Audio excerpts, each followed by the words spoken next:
and for these women, it was about even more.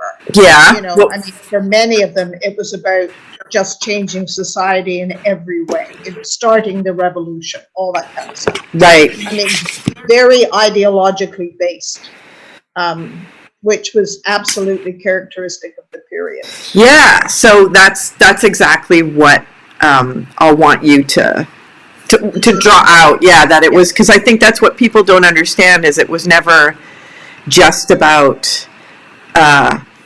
choice or abortion access. Yeah, it was about all these things. I mean, the issue was strategically chosen as an issue that the caravan thought would galvanize more women across the country.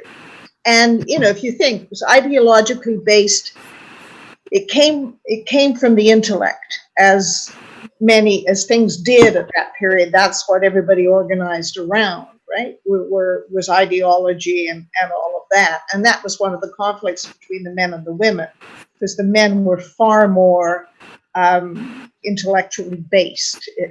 I'm not, dear me, I don't need to imply that the women weren't, but the women saw more value in other things, in emotional intelligence and things of that nature. Right. So, and that's what caused the split in the first place. But the ideology stayed there, whereas sexual identity clearly isn't a matter of intellect. Oh, there's Ellen. I heard you quote me. That it was a strategic decision. Yeah. But we were working on abortion. I mean, we were helping. Donna Lieberman was. Oh, absolutely. Doing that work. And some of us are grown up in families in which politics is the problem. Well, yeah. But I agree that there is, women's lives have been circumscribed by all our unpaid work to think more about taking care of things emotionally, and men are trained to deal with things intellectually. And that became much of the split in the New Left between the men and the women. Talk about one of the Regina women who she was a poster girl for everything the caravan was about. She had got pregnant at 15, certainly been unable to find an abortion in small town Saskatchewan, attempted to abort herself. And as she said, at the age of 15, what was the quote? We couldn't get a fucking condom, but you could buy every disgusting implement you wanted to abort yourself. Yeah. And, that child was born, she got pregnant a second time, and her daughter's pediatrician helped her out.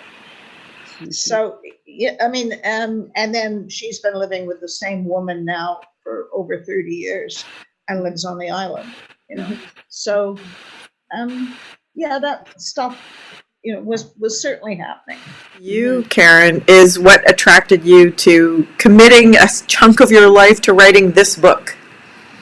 Well, I had done a radio documentary on it, and what made that attractive at the time was that I knew nothing about it, and it was almost embarrassing not to have known anything about it, because I was at Simon Fraser, actually a little before the caravan. I'd left by the time the caravan got going, and I was in Ottawa when the caravan came through.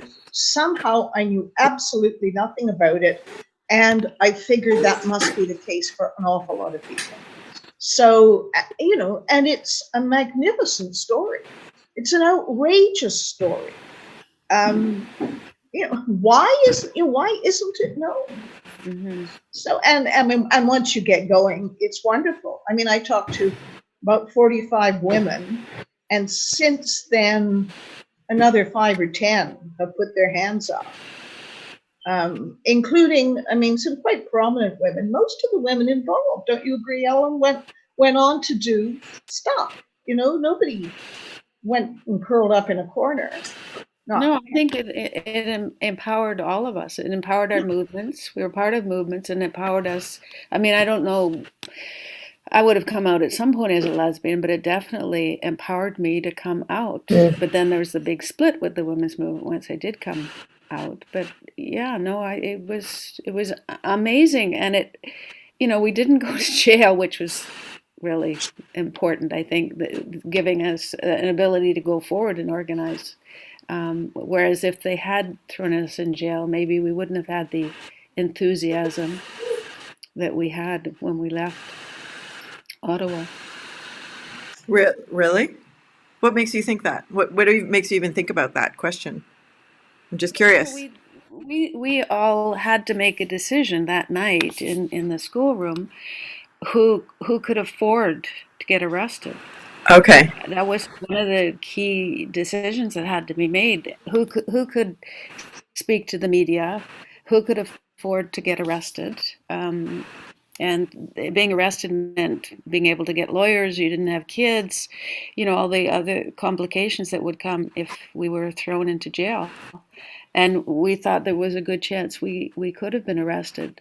And certainly the way they were manhandling us as they because they didn't realize we were chained, sort of yanking. The guards were really angry.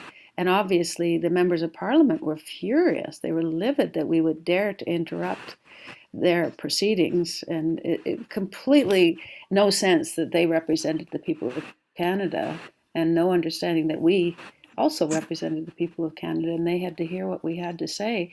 So the guards were free to behave as roughly as they wanted to. And then we were dragged out and we thought we were being dragged out to be handed over to the police. And when we weren't, it was just like this feeling of such euphoria that we had accomplished what we set out to do. And then as the days went forward and we saw the media coverage of it, we were just overjoyed. There was nothing that we felt that we hadn't done that we had regrets about. It was successful beyond our wildest dreams. Mm.